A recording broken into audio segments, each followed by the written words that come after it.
Nous vivons dans un monde que nos ancêtres auraient à peine reconnu.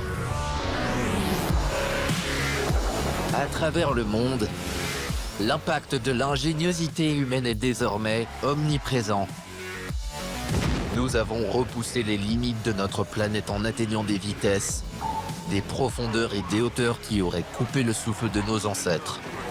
La force motrice derrière tous ces exploits est le don extraordinaire de l'humanité pour l'invention. Grâce au génie et à l'inspiration, nous avons créé des solutions exceptionnelles à des problèmes complexes, du banal au spectaculaire, certains bons et d'autres moins bons. Cette série célèbre les innombrables façons dont nos grandes inventions ont transformé le monde dans lequel nous vivons. C'est un petit pas pour l'homme, mais un bond de géant pour l'humanité.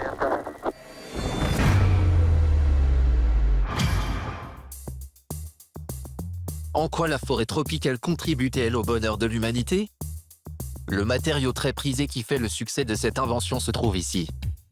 Une invention qui nous a apporté plaisir et sensation de liberté, et qui nous protège contre les maladies. Un petit accessoire qui a contribué à apaiser nos craintes et qui a donné à l'humanité tout entière l'autodétermination et la sécurité. Ça nous a permis de ne plus avoir à assumer un certain nombre d'inquiétudes et de risques liés à cette activité, d'avoir beaucoup plus de liberté.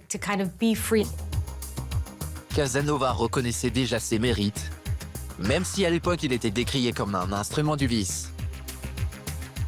C'est comme une seconde peau. On le fabriquait à partir d'intestins de mouton. L'avènement de nouveaux matériaux et des procédés modernes de fabrication ont permis de le produire à grande échelle.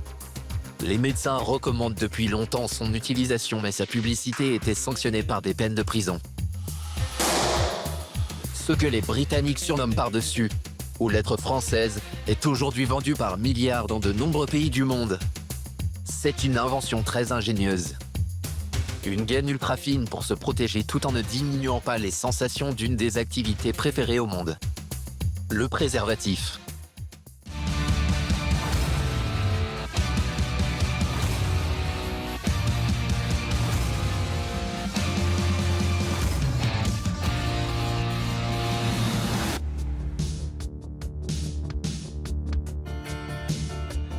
Techniquement, c'était un sacré défi. Créer un système de protection efficace contre la grossesse et les maladies sans nuire au plaisir de la sexualité. Cette membrane de latex n'est épaisse que de quelques centièmes de millimètre, mais elle peut contenir jusqu'à 18 litres d'air. Quelles ont été les idées qui ont permis de créer ce petit chef-d'œuvre? Le premier préservatif était loin d'être un succès. Il a fallu associer la médecine, la chimie et l'ingénierie pour le réaliser, mais cela a pris beaucoup de temps. Il faudra attendre près de 4 siècles avant que ce petit accessoire ne se révèle être un chef-d'œuvre. Les fanatiques religieux et les moralistes bourgeois décriaient le préservatif. Ils étaient hostiles à toute forme de contraception, y compris les préservatifs. Ils considéraient qu'empêcher la conception était immoral, car elle interférait avec la volonté de Dieu qui allait dans le sens de la création. C'était ça leur interprétation. C'était aussi aller contre la nation qui a besoin de plus d'enfants. Mais le préservatif était aussi décrié au sein de l'opinion publique qui le qualifiait de sac sale, ce qui a clairement une connotation négative. Il y avait aussi beaucoup de gens en faveur du préservatif. Jusqu'aux années 80, il était difficile d'obtenir des informations sur les préservatifs. Pour les jeunes, c'était ces méga ballons qu'on achetait aux distributeurs automatiques dans les toilettes pour hommes. On pouvait s'en servir pour faire des énormes bombes à eau. Trop cool! Les préservatifs se sont finalement imposés auprès du grand public grâce à leur rôle central dans la lutte contre le sida, après que des célébrités comme Elton John s'associèrent aux campagnes de sensibilisation contre le virus. Ingrid Mack est propriétaire d'un magasin de préservatifs ainsi que d'un mini-musée à Vienne dans lequel on peut retracer toute l'histoire des préservatifs, depuis leur début mitigé jusqu'à leur couleur éclatante d'aujourd'hui. Ce que les gens recherchent, c'est le plus haut niveau de protection possible pour prévenir les grossesses non désirées et le risque des infections sexuellement transmissibles. Mais ce qu'ils veulent aussi, c'est ne perdre aucune sensation pendant l'acte, qu'il y ait une bonne transmission de la chaleur corporelle, et c'est mon travail de leur trouver le préservatif qui fera leur bonheur. 「」 « 」 « 」 « 」 « 」 « 」 « 」 « 」 « 」 « 」 « 」 « 」 « 」 « 」 « 」 « 」 « 」 « 」 « 」 « 」 « 」 « 」 « 」 « 」 « 」 « 」 « 」 « 」 « 」 « 」 « 」 « 」 « 」 « 」 « 」 « 」 « 」 « 」 « 」 « 」 « 」 « 」 « 」 « 」 « 」 « 」 « 」 « 」 « 」 « 」 « 」 « 」 « 」 « 」 « 」 « 」 « 」 « 」 « 」 « 」 « 」 « 」 « 」 « 」 • Mais le chemin a été long pour en arriver là où nous en sommes aujourd'hui. Voici une vessie de poisson. Il semblerait que les vessies de poissons ou d'autres animaux aient jadis été utilisées pour envelopper le pénis. La contraception est une préoccupation humaine très ancienne. Les femmes de l'Antiquité utilisaient le gingembre ou la grenade à des fins contraceptives. Certaines recettes de l'Égypte ancienne nous sont parvenues. La responsabilité de la contraception reposait uniquement sur les femmes. Elles essayaient diverses méthodes comme mélanger du miel avec des excréments de crocodile et du mucus de plante, et le tout était inséré dans le vagin de la femme avant le coït pour créer une barrière qui, avec un peu de chance, empêcherait le sperme d'atteindre l'ovule. Une sorte de gaine de protection aurait été beaucoup plus pratique. Peut-être sont-ils complètement passés à côté de cette idée? Pendant des siècles, rien n'a été fait dans ce sens. Le planning familial n'existait pas au Moyen-Âge. La grossesse se résumait à la volonté de Dieu. Contrairement à l'Antiquité, le contrôle des naissances était considéré comme un péché et interdit par l'Église. Mais un événement déclencha un besoin urgent en préservatif, non pas pour libérer les femmes du fardeau des grossesses non désirées, mais pour une autre terrible raison.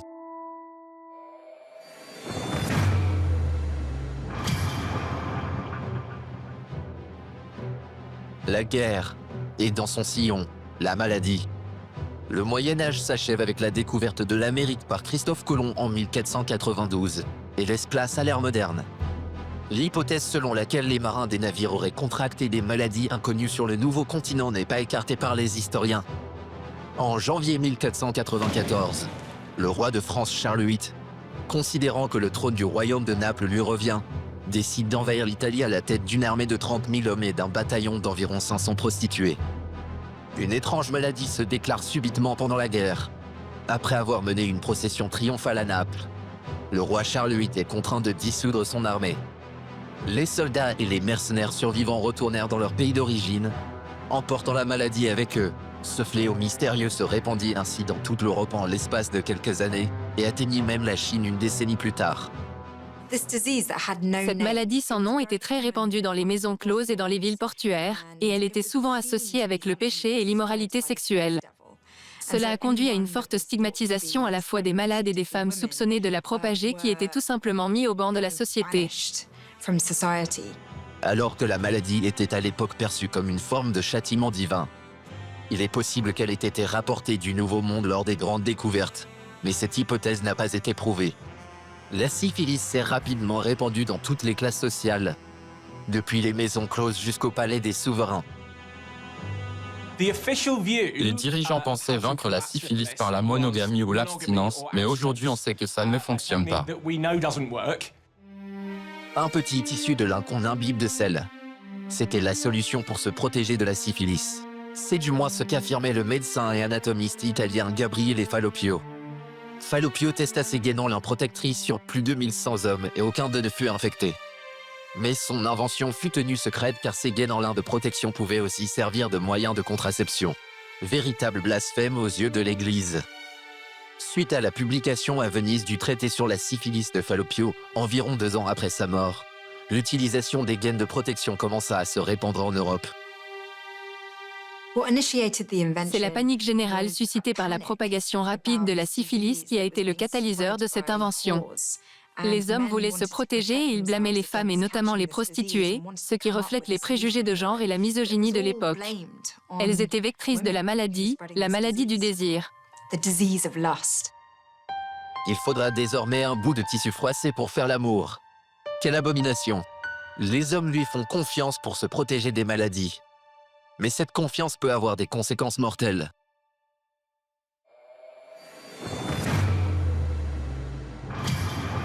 Aujourd'hui, les préservatifs sont parfaitement fiables. Plusieurs tests sont nécessaires pour les homologuer comme moyen de prévention des IST et des grossesses non désirées. Les laboratoires modernes contrôlent 50 préservatifs de chaque lot de production en plus de les tester individuellement. Après avoir été remplis et trempés dans une solution électrolytique, ils sont soumis à un courant électrique. Un préservatif en bon état agira comme un isolant et ne laissera pas passer le courant. Mais si le préservatif est troué comme c'est le cas ici, l'appareil de mesure indique que le courant électrique passe à travers. À partir des années 2000, Les normes de sécurité des préservatifs ont été renforcées. Les préservatifs masculins font aujourd'hui l'objet d'une attention accrue de la part des autorités de santé publique. Avant, ils étaient considérés comme des produits d'hygiène personnelle, mais désormais ce sont des dispositifs médicaux. Ils ont été reclassifiés en dispositifs médicaux de classe 2B, soit le 3e niveau sur 4 de dangerosité. Un préservatif défaillant met en danger la vie et l'intégrité physique. Seuls les implants et dispositifs similaires sont dans la catégorie supérieure. Un préservatif de qualité doit être extrêmement durable. Des tests de gonflage à l'air permettent de vérifier sa résistance à l'éclatement. Ce test démontre l'élasticité de la fine pellicule de caoutchouc. Il doit pouvoir contenir jusqu'à 18 litres d'air sans éclater. Il va sans dire que les préservatifs du XVIIe siècle n'auraient jamais réussi ce genre de test de résistance. Mais le principe était identique puisque les préservatifs de l'époque étaient légèrement gonflés avant de faire l'amour. Ces préservatifs étaient nettement meilleurs que les premiers petits tissus de lin de Fallopian.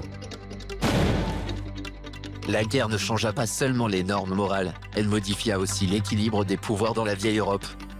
La guerre de 30 ans fit rage de 1618 à 1648.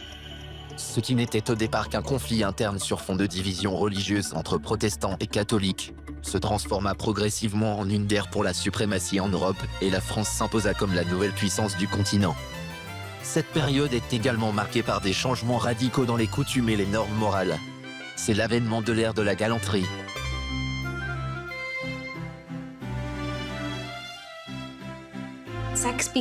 La perception du sexe a évolué après la guerre, car c'était une période de questionnement des normes et des valeurs. Le sexe est devenu quelque chose à explorer au-delà de son rôle dans la reproduction pour fonder une famille.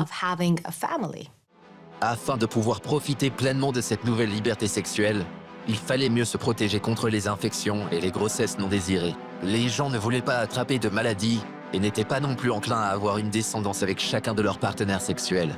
La solution libératrice fut apportée par les préservatifs en boyau de mouton.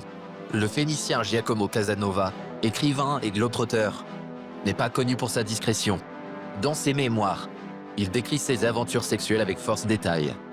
Les préservatifs sont de rigueur pour ce bon vivant un peu baroque. Lui aussi les gonflait au préalable.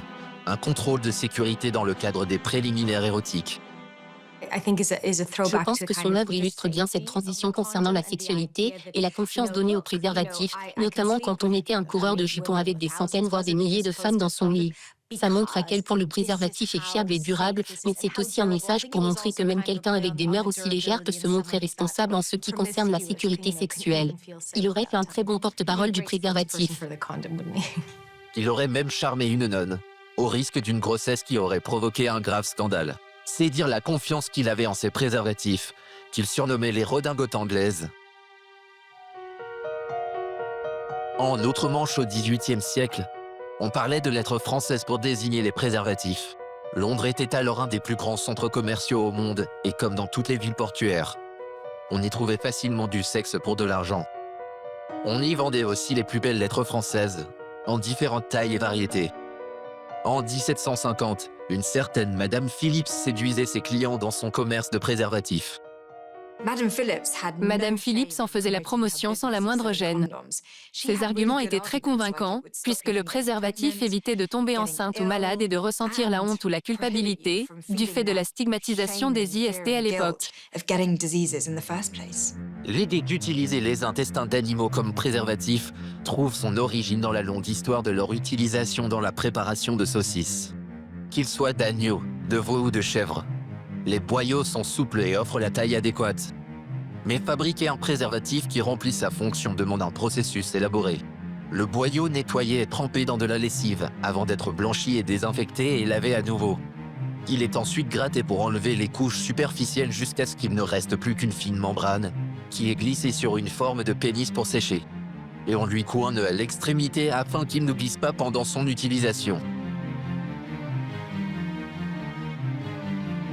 Ce n'était pas facile à utiliser. Je ne les ai pas essayés moi-même. Je ne veux pas y toucher. Mais en fait, ces anciens préservatifs n'avaient pas de système de lubrification intégré comme ceux d'aujourd'hui. Donc vous deviez vous en charger vous-même. Vous deviez l'humidifier, vous assurer qu'il soit bien ajusté, puis vous l'attacher au pénis en faisant un nœud. C'était beaucoup plus de travail qu'aujourd'hui.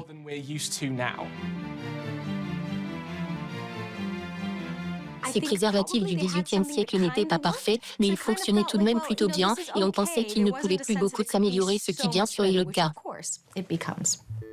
Un préservatif naturel comme celui-ci protège contre les grossesses non désirées. Un problème privé qui allait bientôt devenir une préoccupation publique. Au XIXe siècle, à mesure que la révolution industrielle prenait toute son ampleur, les populations quittèrent les campagnes pour s'installer dans les villes. Beaucoup d'enfants issus de familles nombreuses étaient contraints de travailler et les femmes qui enchaînaient les grossesses année après année étaient vouées à un mauvais avenir. L'idée était que la procréation était une bénédiction divine et un devoir de contribution à la continuité de la société et de la foi, et donc toute tentative d'interrompre ce processus était un grave péché. Même si on voulait s'en procurer, les préservatifs étaient très chers et hors de portée pour le citoyen moyen. Un ouvrier doit dépenser près d'une semaine de salaire pour un bon préservatif. Certains réussissent à fabriquer leurs propres préservatifs à partir d'intestins d'animaux. Mais malgré une utilisation de plus en plus courante, de nombreuses femmes continuent à tomber enceintes, car ces préservatifs naturels ne sont pas très fiables à plus d'un égard. Il n'était pas aussi efficace qu'on pouvait le penser. Certes, le préservatif recouvrait presque l'entièreté du pénis, mais ça n'empêchait pas les bactéries et les virus qui sont à l'origine des maladies de passer à travers. À vrai dire, il n'était pas du tout efficace sur cet autre aspect. Ces préservatifs manquaient d'élasticité et se déchiraient facilement. L'insatisfaction grandissait chez les utilisateurs et il était urgent de trouver un nouveau matériau.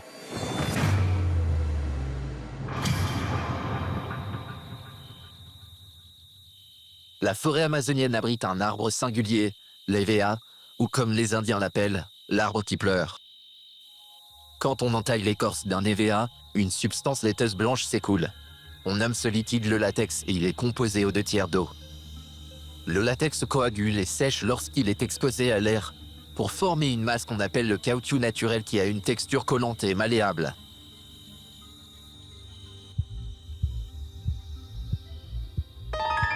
Le caoutchouc naturel se solidifie lorsqu'il est fumé ou séché, lui donnant la capacité d'effacer les marques de crayon. Serait-il possible de fabriquer un préservatif avec ce matériau? Ses propriétés malléables et élastiques sont intéressantes, mais il est aussi très collant.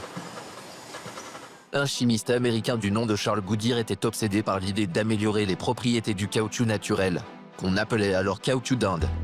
Il cherchait à éliminer ses propriétés adhésives ainsi qu'à améliorer sa stabilité. Le défi consistait à s'attaquer au grand inconvénient du caoutchouc, à savoir qu'il devenait dur et cassant par temps froid et collant et mou par temps chaud. Bien que ses expériences coûteuses le plongèrent dans la dette, Goodyear n'abandonna pas son idée de départ, créer des chaussures en caoutchouc. Jusqu'ici, les tentatives de ses concurrents pour durcir le caoutchouc en le mélangeant à du soufre avaient également échoué. Charles Goodyear était persuadé que ses prédécesseurs avaient vu juste et il s'efforçait de trouver le bon dosage pour le mélange caoutchouc-soufre. Mais un bon nombre de ses tentatives échouaient. Le caoutchouc se durcissait et s'effritait en un rien de temps. Goodyear mélangea le caoutchouc naturel à du soufre et du plomb blanc. Il utilisa de l'essence de térébenthine comme solvant et étala le tout sur un morceau de tissu. Une heureuse coïncidence se produisit. Pour accélérer l'évaporation de l'essence de térébenthine, Goodyear suspendit le tissu près d'un four chaud et le caoutchouc noircit. Frustré, il tenta de le déchirer, mais le morceau s'étira, révélant les caractéristiques recherchées. Le caoutchouc, une fabuleuse invention. Le soufre et la chaleur rendent le caoutchouc naturel durablement élastique. Ce processus de solidification s'appelle la vulcanisation. L'ère du caoutchouc a commencé. Il a découvert qu'il fallait chauffer le caoutchouc avec du soufre pour qu'il soit durable et flexible, une invention fortuite qui a changé le monde. Goodyear ouvra une usine dans le Connecticut, probablement la première usine de caoutchouc aux États-Unis. Il y fabrique des tentes et des chaussures en caoutchouc pour les chercheurs d'or et multiplie les idées de produits en caoutchouc. Des pneus, d'abord pour les carrosses, puis pour les voitures. Et en 1853, il fabrique et vend des préservatifs au nom très provocateur.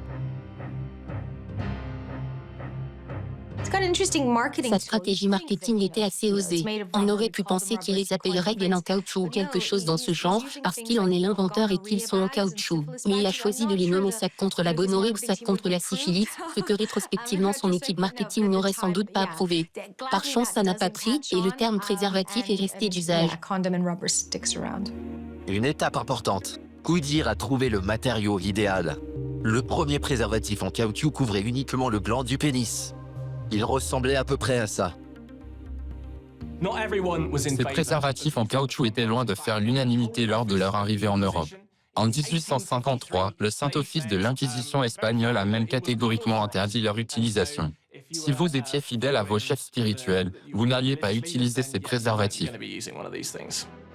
Le préservatif pour gland en caoutchouc fut introduit lors de l'exposition universelle de 1876 tenue à Philadelphie. C'était une innovation révolutionnaire. En France, ils s'étaient appelés bouts américains. Et capuchon en Allemagne.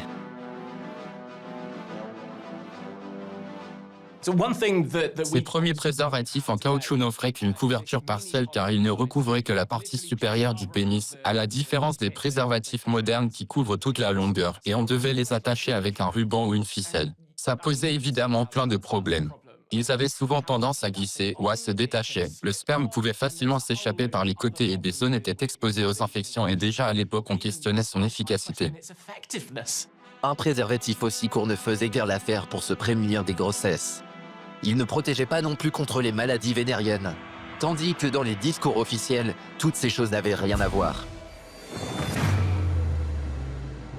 La découverte d'agents pathogènes à l'hôpital universitaire de la Charité de Berlin suscita une vague d'inquiétude dans la société. Le microbiologiste Fritz Schodin et le dermatologue Eric Hoffmann découvrirent l'agent pathogène de la syphilis en 1905. L'évolution de la maladie et ses modes de contagion furent très bien documentés.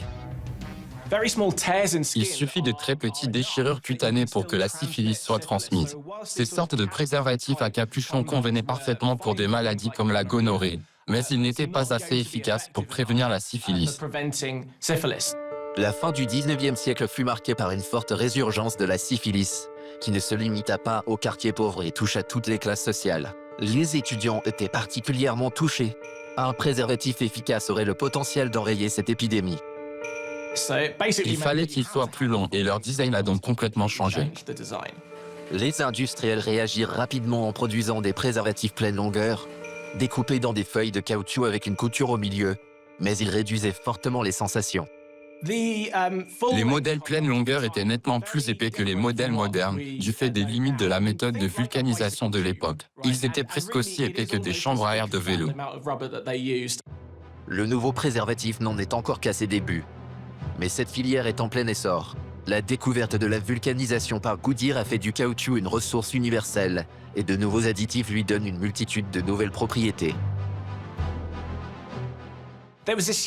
La demande et la production de caoutchouc ont littéralement explosé au tournant du XXe siècle, et il était surnommé l'or blanc à cette époque. Ce boom du caoutchouc était principalement dû à l'essor du secteur automobile et aux besoins en pneus, mais ses propriétés multiples faisaient qu'on en avait besoin dans beaucoup d'autres domaines. Il était extrêmement recherché. La demande en caoutchouc n'a cessé d'augmenter depuis la découverte de la vulcanisation en 1839. Le 19e siècle s'achève et tous les regards sont tournés vers l'unique lieu d'origine du caoutchouc, l'Amazonie. Des centaines de milliers de personnes affluent vers les régions amazoniennes dans l'espoir de trouver du travail. Les barons du caoutchouc ont gagné beaucoup d'argent, mais c'était au détriment des récolteurs qui étaient asservis par un système de dette et confrontés aux maladies tropicales et aux mauvais traitements. Devenu l'Eldorado du latex, un certain nombre de villes amazoniennes s'enrichirent considérablement. Cette période de boom économique centrée autour du caoutchouc est connue sous le nom de fièvre du caoutchouc. La ville de Manaus au Brésil, qui s'est dotée d'un opéra grandiose, est le symbole de cette ruée vers l'or blanc. Le latex liquide récolté dans les plantations d'EVA est grossièrement nettoyé sur site. On y ajoute de l'acide pour qu'il coagule et se raidisse. Puis on le compresse et roule en feuilles plates avant de le laisser sécher à l'air ou à la fumée. Les feuilles sèches de caoutchouc sont ensuite pressées en balles et expédiées vers les usines pour être traitées. Le Brésil détient le monopole du caoutchouc naturel. Qui dit monopole dit contrôle des prix, donc le caoutchouc est cher. Mais ce monopole sera vite contesté. En 1876, un explorateur anglais vivant au Brésil du nom de Henry Wickham se vit confier par la couronne britannique la mission secrète de rapporter des graines d'EVA en Angleterre. Avec l'aide d'Indiens locaux, Wickham collecta et envoya 74 000 graines d'EVA, qui furent plantées dans les jardins botaniques royaux de Kew près de Londres. Les rares plants ayant survécu et germé furent ensuite envoyés aux colonies britanniques d'Afrique et d'Asie du Sud-Est, où les conditions climatiques étaient plus favorables à la culture de l'EVA. De vastes plantations sont créées et il faudra plusieurs années pour que les cultures commencent à produire des rendements satisfaisants.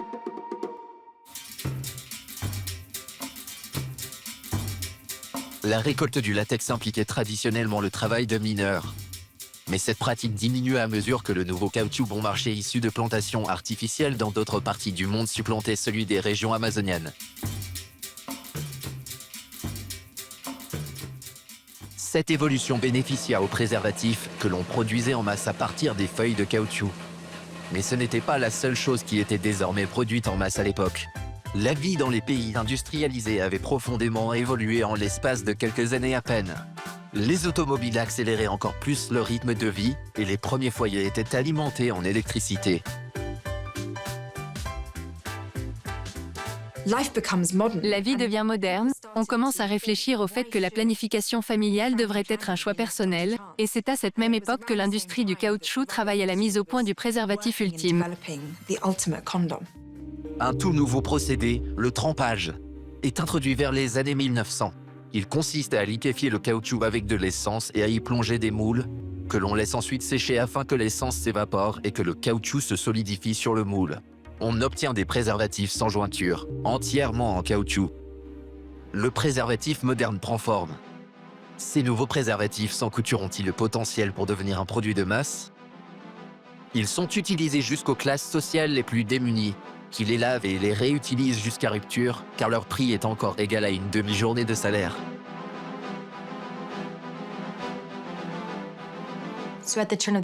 Le préservatif est devenu un produit de masse. Et avec une meilleure disponibilité et acceptation à travers les classes sociales, on assiste à un changement dans la perception de la sexualité au sein des couples et possiblement en dehors. Les préservatifs sont aussi l'affaire des femmes qui commencent à faire usage de cette émancipation.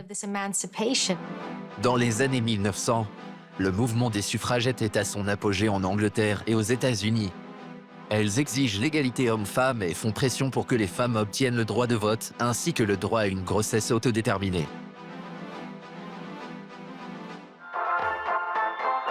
Dans l'Empire allemand ainsi que dans les autres pays industrialisés, le contraste entre les possibilités ouvertes par les nouvelles avancées technologiques et la désuétude des normes morales est assez frappant.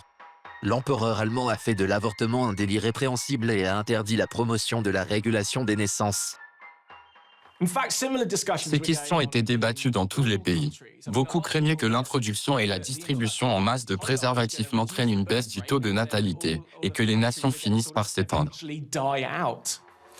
Dans l'Empire allemand du début du XXe siècle, des images comme celle-ci étaient considérées comme de la pornographie et leur diffusion était passible d'une peine de prison et d'une privation de droit. Le même paragraphe juridique s'appliquait aux préservatifs, dont il était interdit de montrer les emballages en public. Le gouvernement allemand a fait passer en 1900 une loi qui était extrêmement rétrograde, la Lex Eins, pour protéger les valeurs morales et sociales contre les effets néfastes de la modernisation. Cette loi interdisait toutes les publications, les performances ou les œuvres d'art jugées obscènes ou immorales, et la publicité des préservatifs était l'une d'elles. La nécessité est mère de l'invention. Et en Allemagne, les droguistes et les pharmaciens en étaient réduits à poser à leurs clients la question ambiguë « Avez-vous oublié quelque chose, monsieur ?» En Angleterre, on demandait en clignant de l'œil « Avez-vous besoin de quelque chose pour le week-end ?» La réelle question était bien entendu « Avez-vous besoin de préservatifs ?» On pouvait aussi glisser un petit mot sur le comptoir de la pharmacie pour se procurer un paquet de préservatifs non étiquetés. Les préservatifs sont alors réputés être l'affaire des hommes. Jusqu'à ce que la courageuse militante américaine des droits de la femme, Margaret Sanger, exige que le premier droit d'un enfant soit le droit d'être aimé. Margaret Sanger a été la première femme et la première personne à faire la promotion des préservatifs aux États-Unis. Elle était très controversée et s'est heurtée à de très nombreuses critiques, notamment de la part des conservateurs machistes qui se pensaient moralement supérieurs aux femmes et voulaient leur dicter leur rôle. Elles devaient rester des mères et des épouses sans contrôle sur la reproduction. Mais le principal adversaire de Sanger était l'Église catholique, pour qui la contraception est immorale et le sexe ne doit servir qu'à avoir des enfants. Margaret Sanger avait travaillé comme infirmière dans les bidonvilles de New York et connaissait bien le désespoir des femmes confrontées aux grossesses non désirées. Elle fut arrêtée et incarcérée à 2 reprises pour avoir distribué et fait la promotion de contraceptifs. Le préservatif est un contraceptif déguisé et on conseille aux hommes de l'utiliser en cachette. Les préservatifs sont encore tabous, mais ils vont bientôt être au devant de la scène.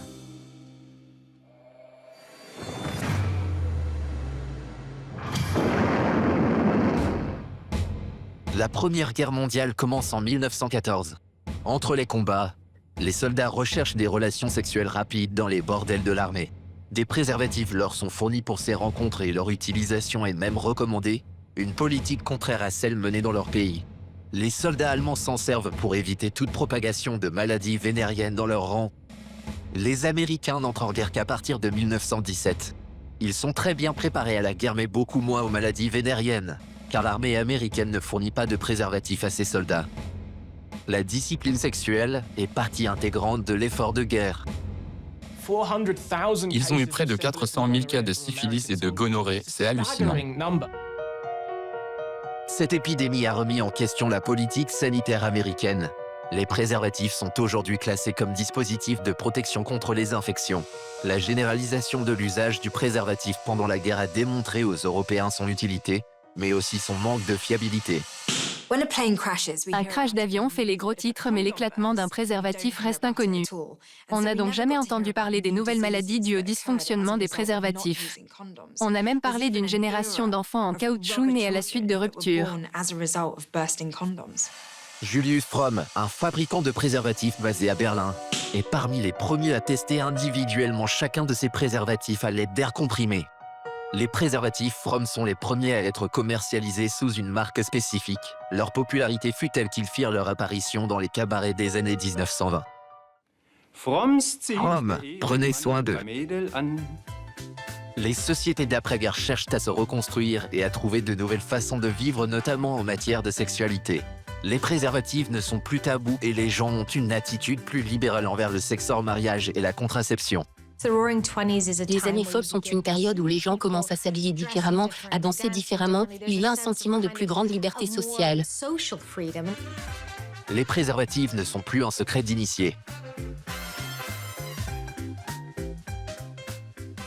L'usage du préservatif se développe dans différentes sphères sociales, chez les hommes comme chez les femmes. Afin de standardiser et d'améliorer la qualité des préservatifs, les fabricants se préoccupent désormais des dimensions moyennes du pénis masculin et de la pression qu'un préservatif doit être capable de supporter. Ces paramètres sont déterminés scientifiquement à l'aide de centaines d'hommes. Quel est l'ajustement parfait pour un préservatif? Devrait-il être un peu lâche ou devrait-il être serré? Nous produisons des préservatifs dans le respect des normes de dimensions standards fixées par l'Europe et l'OMS, à savoir une largeur de 52 mm et une longueur de 180 mm. 52 mm est la largeur standard, mais ça peut varier entre 47 et 64 mm. L'important est que le préservatif soit plus petit que le pénis pour qu'il se maintienne en place et ne fasse pas des petites poches d'air qui peuvent conduire à sa rupture. L'adéquation des dimensions est essentielle pour le confort mais aussi pour l'efficacité du préservatif. Mais au début des années 20, la durabilité très limitée des préservatifs était un problème majeur. Les préservatifs étaient jusqu'alors vulcanisés à basse température. La transition vers la vulcanisation à chaud a permis de les rendre plus résistants et plus durables.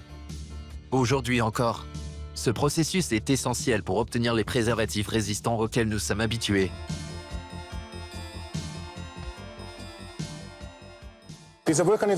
La vulcanisation à haute température modifie la structure moléculaire du caoutchouc. Le caoutchouc est composé de longues chaînes moléculaires qui ne sont pas liées les unes aux autres de manière permanente, et la vulcanisation à haute température consiste à créer des liaisons transversales entre ces chaînes. Cette opération rend le caoutchouc très élastique. Voici l'élasticité d'un préservatif grâce à la vulcanisation à chaud. Les préservatifs sont ensuite refroidis et lavés.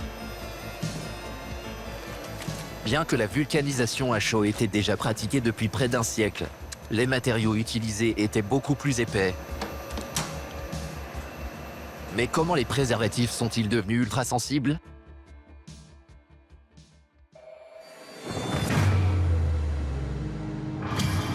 La réponse à l'énigme des préservatifs à la fois fins et solides se trouve aux origines, au latex liquide que l'on extrait des EVA.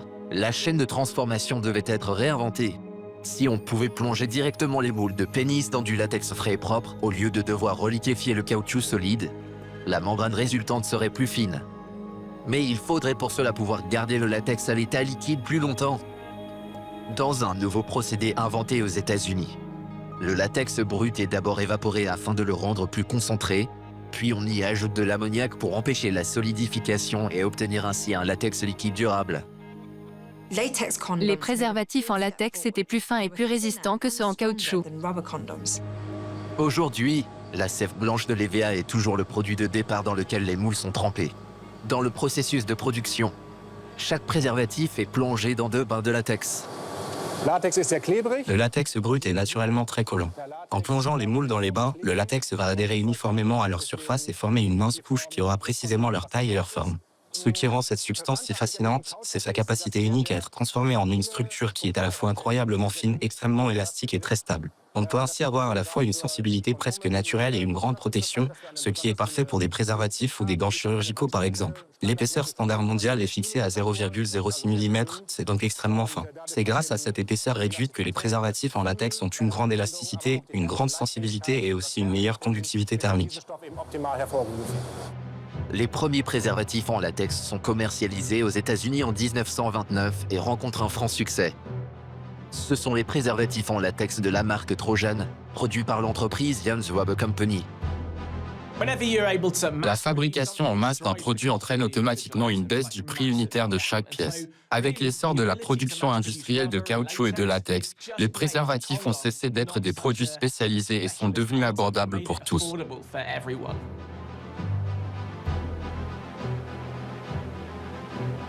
Le préservatif est désormais un produit de grande consommation.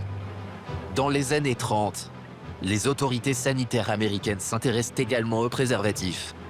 Pour la première fois, des tests de résistance à l'air et d'étanchéité à l'eau sont effectués sur plusieurs milliers de préservatifs issus de différents fabricants.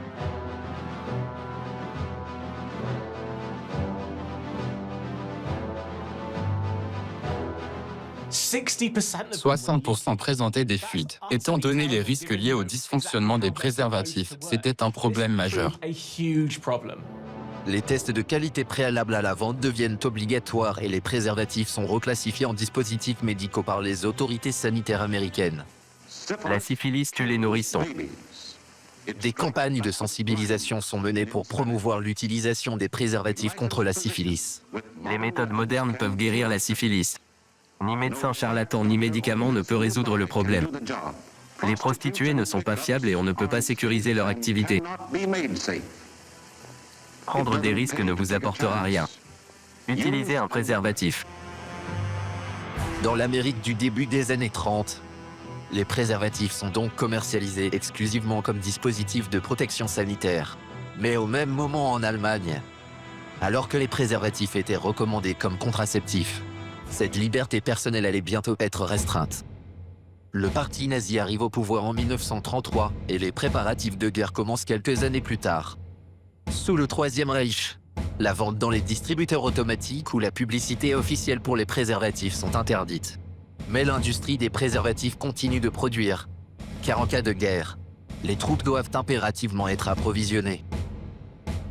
Quand l'Allemagne déclenche la guerre en 1939, les préservatifs sont classés dans la catégorie des produits essentiels à l'effort de guerre et les troupes allemandes ne seront jamais à court de préservatifs. Ils sont accompagnés de notices d'utilisation qui précisent que les préservatifs sont destinés à l'usage exclusif de la Wehrmacht. Ils doivent être utilisés pour prévenir les maladies sexuellement transmissibles et ne sont pas destinés à être des moyens de contraception dans le pays. On ne sait pas exactement combien de préservatifs ont été envoyés à la Wehrmacht pendant la Seconde Guerre mondiale. Mais on sait qu'ils ont créé beaucoup de maisons closes où les préservatifs étaient obligatoires, donc c'était probablement un nombre considérable. L'armée américaine équipe également ses troupes en préservatifs. Contrairement à la Première Guerre mondiale, les soldats américains sont arrivés équipés en préservatifs pour s'assurer de ne pas attraper ces maladies qu'ils redoutaient beaucoup à l'époque et faire en sorte d'être en sécurité de ce côté-là. Une vaste campagne de sensibilisation est lancée à l'aide d'affiches publicitaires et de films afin d'informer les soldats sur la manière de se protéger contre les IST. Ils sont également formés à l'utilisation correcte des préservatifs. À leur retour en famille et à la vie civile, Un grand nombre de soldats américains deviennent des défenseurs des préservatifs, dont l'utilité ne se limite pas à la prévention des maladies.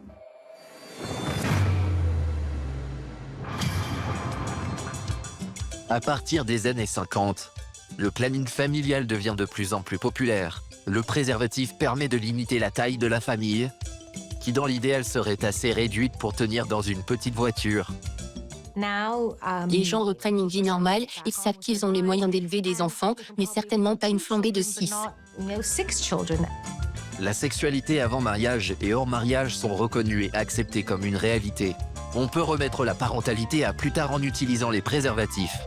Les préservatifs sont livrés par la poste dans des emballages discrets pour faciliter l'achat, une idée américaine. Les premiers préservatifs lubrifiés, une innovation britannique, sont commercialisés vers 1950. Jusqu'alors concentrés sur les articles de coiffure, la London Rubber Company a étendu son activité à la production de préservatifs. C'est le début d'une vague de nouvelles idées aussi novatrices qu'urgentes. Avec l'arrivée de la pilule, le préservatif a un sérieux concurrent. Le beat, le twist et les mini-jupes. Dans les années 60, la culture de la jeunesse s'affirme.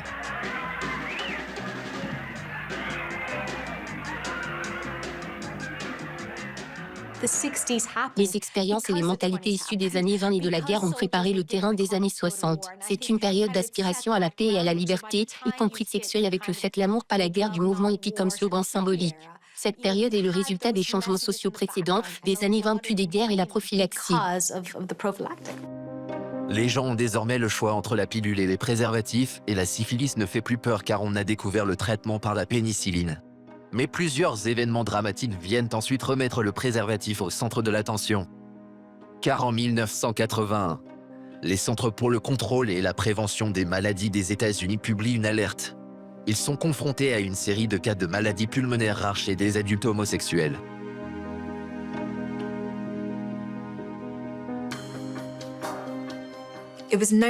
On savait que les IST étaient plus fréquentes dans les communautés homosexuelles, mais on a réalisé que c'était une toute nouvelle maladie, que plus tard tout le monde connaîtrait sous le nom de sida.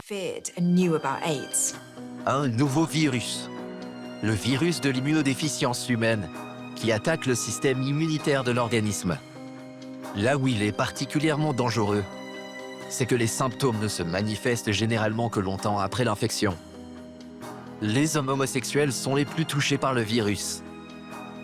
On comprend rapidement qu'il se transmet par voie sanguine, le plus souvent lors de rapports sexuels non protégés. Parmi les victimes les plus connues du VIH figurent Freddie Mercury, Anthony Perkins ou encore Rock Hudson. Maintenant que certaines de ces victimes sont des visages familiers, le phénomène suscite l'inquiétude dans le monde entier. La maladie n'est plus seulement l'apanage des homosexuels. Pour la deuxième fois après la syphilis, une maladie mortelle fait vaciller les fondements de l'amour charnel, provoquant une véritable onde de choc. Personne ne veut renoncer à son mode de vie moderne du XXe siècle, malgré la multiplication des efforts de prévention. Près de 38 millions de personnes dans le monde sont infectées par le VIH, et plus de 770 000 personnes meurent encore du virus chaque année. Sur le continent africain, il a provoqué une véritable catastrophe humanitaire. La bataille des préservatifs contre le sida vient de commencer. Les préservatifs sont la meilleure protection contre le risque d'infection. Mais cette idée doit encore faire son chemin. Pour la développer, les fabricants de préservatifs ont recours à une stratégie marketing assez créative. En faire un moyen de contraception positif et chaleureux, tout en diminuant l'association négative liée à la peur du sida. Les préservatifs sont des contraceptifs très simples, ils ne contiennent pas d'hormones et ne demandent aucune préparation préalable, à la différence des injections contraceptives, des anneaux vaginaux ou des patchs, et ils protègent des IST. Le préservatif est associé à l'activité sexuelle qui a longtemps été taboue pour des raisons religieuses, politiques et morales, mais aussi et surtout aux travailleuses du sexe et aux angoisses associées aux maladies vénériennes. Les publicités sont allées dans le même sens négatif pendant de nombreuses années et c'est cette image qu'on veut changer aujourd'hui. On veut que les gens associent le préservatif à des relations sexuelles normales et positives avec sa petite amie par exemple, et non plus à quelque chose de sale ou de sordide. S'il n'existe toujours pas aujourd'hui de moyen de guérir du virus, les avancées médicales permettent désormais aux patients de vivre une vie longue et saine malgré l'infection. L'alerte lancée dans les années 80 a entraîné un renforcement des normes de qualité des préservatifs, désormais testés individuellement avant d'être mis sur le marché.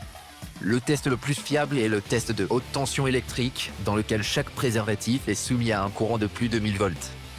Un préservatif en bon état ne laissera pas passer le courant électrique.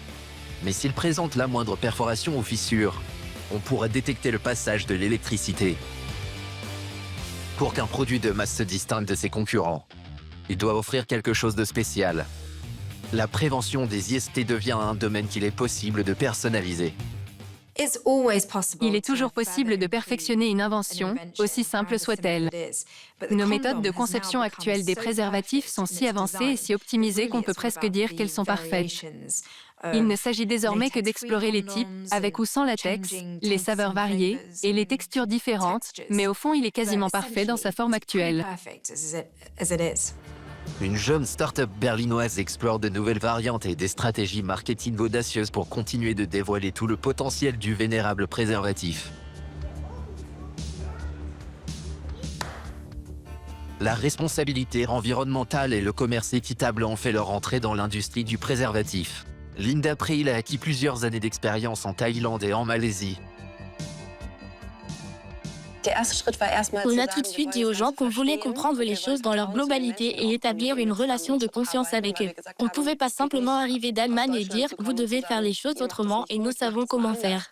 Il faut d'abord comprendre pourquoi les choses se passent comme elles se passent. Elle a elle-même travaillé en Malaisie. Si vous voulez rallier les gens de là-bas à votre projet d'agriculture biologique, vous devez connaître toutes les étapes de la production et trouver des solutions communes.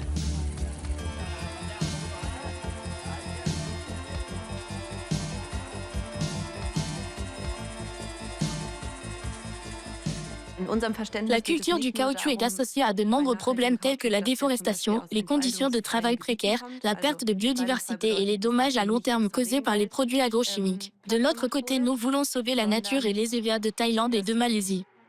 Notre travail est d'accompagner les producteurs de caoutchouc vers une pratique plus écologique, à faire la transition vers la polyculture et la réduction des produits agrochimiques utilisés, ou même leur abandon complet et un passage au bio. En termes de sophistication technique, le préservatif en latex a atteint son apogée. C'est une invention qui nous a libérés.